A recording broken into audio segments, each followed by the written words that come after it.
ശ്രീ വരദരാജൻ കൊല്ലത്ത് നിന്നും കൊല്ല 72-ലും ഇപ്പോൾ ശ്രീ വരദരാജൻ പറഞ്ഞതാണ് 72-ലും കൊല്ല സമ്മേളനത്തിന് ശേഷമാണ് മധുരയിലേക്ക് പാർട്ടി കോൺഗ്രസിന് വന്നത്. ഇത്തവണയും പാർട്ടി അതേ ഇതിലാണോ ഈ ഒരു കാലത്തിന്റെ ഗൗരവമായ രാഷ്ട്രീയത്തെ മധുര പാർട്ടി കോൺഗ്രസ് എങ്ങനെയാണ് അതിന്റെ ഉള്ളടക്കം കൊണ്ട് രാജ്യം ശ്രദ്ധിക്കേണ്ടി വരിക? മധുര പാർട്ടി കോൺഗ്രസിന്റെ ഏറ്റവും പ്രധാനപ്പെട്ട പ്രശ്നം കൈകാര്യം ചെയ്യാൻ പോകുന്നത് ഇന്ത്യ മാത്രമല്ല ലോകം തന്നെ തീവ്ര വലതുപക്ഷ ശക്തികൾക്ക് നല്ല രീതിയിൽ മുൻകൈ നേടാൻ സാധിച്ചിട്ടുള്ളൊരു സാഹചര്യമാണ് ഉള്ളത്.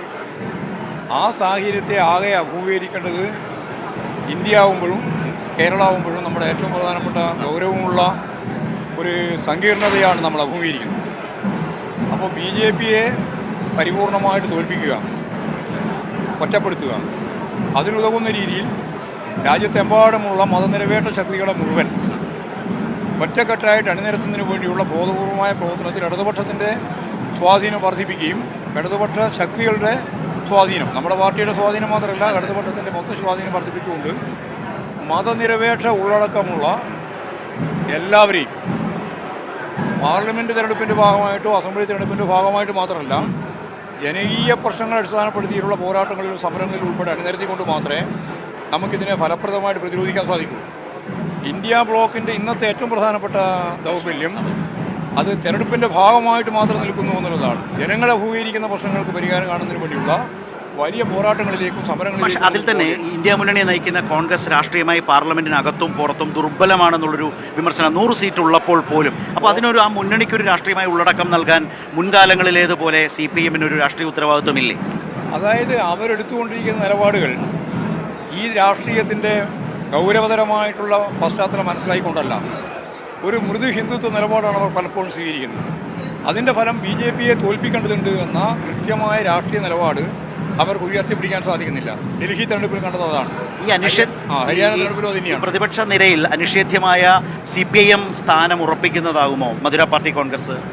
അല്ല, അനിഷേധ്യമായ സ്ഥാനം എന്ന് പറയുന്നത് കേവലമായിട്ടുള്ളതിൻ്റെ എണ്ണം കൊണ്ട് മാത്രമല്ല, ഞാനത് രാഷ്ട്രീയ നിലപാടാണ്. ആ രാഷ്ട്രീയ നിലപാട് ഉയർത്തിപ്പിടിക്കാൻ 23-ാം പാർട്ടി കോൺഗ്രസിൻ്റെ തുടർച്ചയായി 24-ാം പാർട്ടി കോൺഗ്രസ് അതിനേക്കാൾ ഒരു സ്റ്റെപ്പ് മുമ്പോട്ടേക്ക് പോയി എങ്ങനെ നമുക്ക് ഇന്ത്യയെ രക്ഷിക്കാം, ഇന്ത്യയിലെ മതനിരപേക്ഷതയെയും ഭരണഘടനയെയും ഫെഡറൽ സംവിധാനത്തെയും സംരക്ഷിക്കാം എന്നുള്ളതിൻ്റെ ക്രിയാത്മകമായ നിലപാട് സ്വീകരിച്ചുകൊണ്ട് അങ്ങ് നയിക്കുന്ന കേരളത്തിലെ പാർട്ടിയും കേരളത്തിലെ സർക്കാരും ഈ പാർട്ടി കോൺഗ്രസിലെ മറ്റ് സംസ്ഥാനങ്ങളിൽ നിന്ന് വന്നിട്ടുള്ള പ്രതിനിധികൾക്ക് മുമ്പിൽ അടക്കം വലിയൊരു ചർച്ച സ്വാഭാവികമായുമാകും.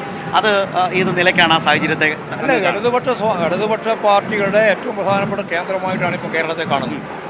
ആ കേരളത്തിലെ പാർട്ടിക്ക് വലിയ ഉത്തരവാദിത്തമാണ് നിർവഹിക്കാനുള്ളത്. ആ ഉത്തരവാദിത്തം പാർട്ടി നിർവഹിക്കും എന്ന് തന്നെയാണ് കേരളത്തെ പാർട്ടിയെ സംബന്ധിച്ചിടത്തോളം. സർക്കാർ ഒരു യഥാർത്ഥ ബദലാണ്, ബെസ്റ്റ് ഓൾട്ടർനേറ്റീവാണ് എന്ന നിലയിൽ രാജ്യത്തെ പാർട്ടി കേരളത്തിലെ ഈ സർക്കാരിനെ കാണുകയാണോ?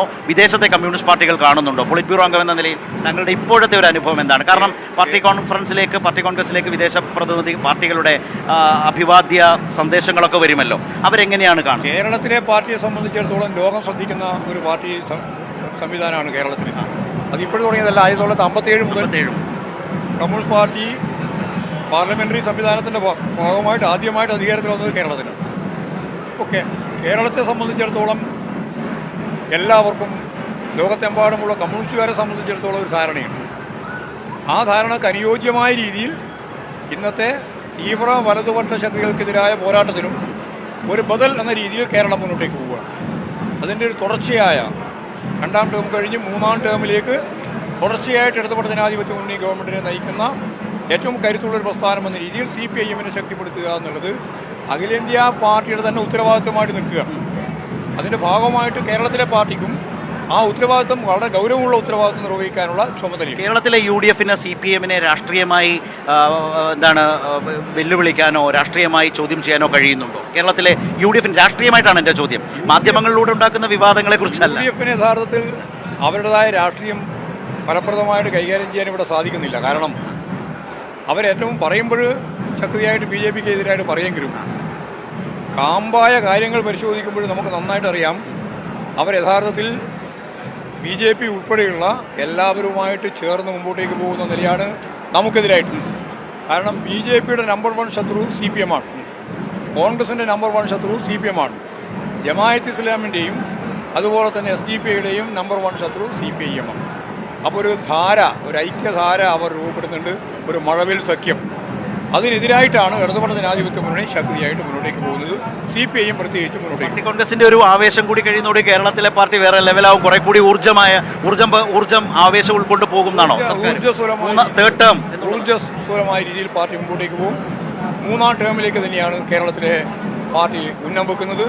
ഗവൺമെൻറ് ലോകോത്തരമായ രീതിയിൽ ഇപ്പോൾ ഏറ്റവും അവസാനം വയനാടുണ്ടായിട്ടുള്ള ദുരന്തം അതെങ്ങനെ പരിഹരിക്കുമെന്ന് വന്നപ്പോൾ ലോക നിലവാരത്തിലേക്കാണ് ടൗൺഷിപ്പോടുകൂടി കേരളം കൈകാര്യം ചെയ്യാൻ പോകുന്നത്, കേന്ദ്ര ഗവൺമെൻറ്റിൻ്റെ പിന്തുണ ഇല്ലാതെ തന്നെ. നന്ദി Shri M V Govindan master. CPIM സംസ്ഥാന സെക്രട്ടറി എം വി ഗോവിന്ദൻ മാസ്റ്ററാണ് സംസാരിച്ചത്.